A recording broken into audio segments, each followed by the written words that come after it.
¿Cuál será el legado fundamental, principal que le estará dejando López Obrador a los mexicanos? Yo creo que hay muchas aristas, Omar, pero una importante, imaginemos con ese capital político que tiene López Obrador al terminar este sexenio, que no se haya querido reelegir como otros líderes de izquierda.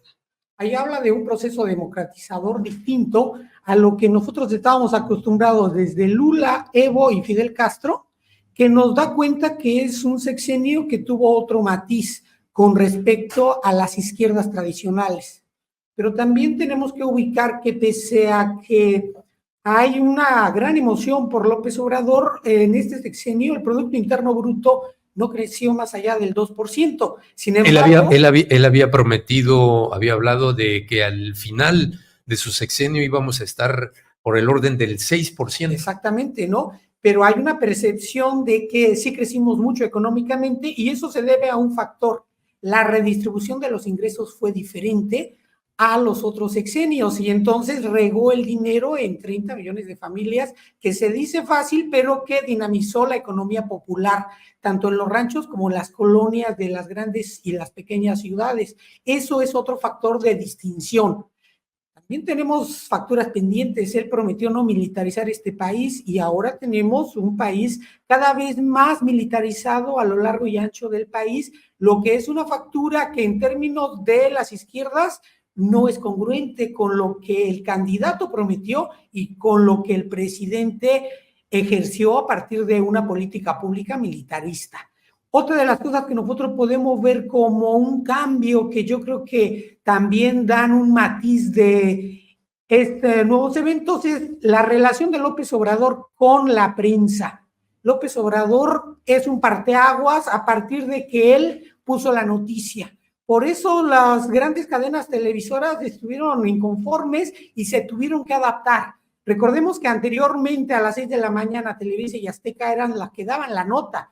Hoy a las 6 de la mañana López Obrador daba la nota y todas las cadenas nacionales e internacionales que querían saber algo sobre México tenían que estar puestos en la mañanera. Eso es algo inédito y eso es un gran reto para el siguiente sexenio y que también se está copiando en otros escenarios estatales y locales de este país y de América Latina. Entonces, una primera agenda de qué está pasando con lo que deja López Obrador son claroscuros que nos dan cuenta de un pueblo que está cada vez más interesado en la participación política y en la rendición de cuentas.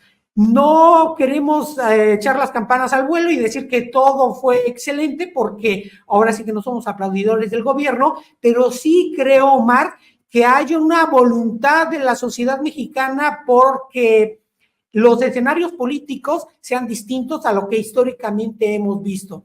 Armando Bartra, un sociólogo connotado y seguidor de la Cuarta T, dice que sí, ya hay un cuarto movimiento a partir de esta cuarta transformación. Yo creo que sería mucho más cauto por ver un proceso histórico que apenas va empezando en 6 años, pero que sí marca un antes y un después, por lo menos con respecto al modelo neoliberal de 1982, la comunicación política que se dio y esta figura importantísima en términos políticos y una figura que no va a ser fácil de borrar del escenario político ni del imaginario de millones de personas, para bien o para mal, Omar. ¿Qué fue lo que sucedió? Bueno, hablando de esta imposición de la narrativa que hizo el presidente López Obrador todos los días con la conferencia mañanera, ya tenemos la certeza de que Claudia Sheinbaum, la próxima presidenta, dentro de unas horas, que nos faltan 4 horas, ¿no? Menos de 4 horas para que ya esté investida legalmente, aunque rendirá protesta en el transcurso de la mañana. Ya dijo que va a continuar con este ejercicio. Pero volviendo al tema de la militarización o de esta presencia cada vez más significativa que tienen las Fuerzas Armadas, porque no solo es el Ejército, también es la Marina. Vemos, por ejemplo, a la Secretaría de Marina coordinando, estableciendo el orden y los lineamientos en el proyecto más importante o uno de los más importantes del presidente López Obrador en el Istmo de Tehuantepec, el corredor interoceánico. ¿A qué se debió este acercamiento? ¿Por qué crees que López Obrador le cedió tanto a las Fuerzas Armadas, considerando, como decías en un principio, que no es una vertiente con la que comulguen los gobiernos de izquierda? Yo creo que en principio, Omar, hay una deuda con la ideología de izquierda donde tiene que haber un gobierno civil.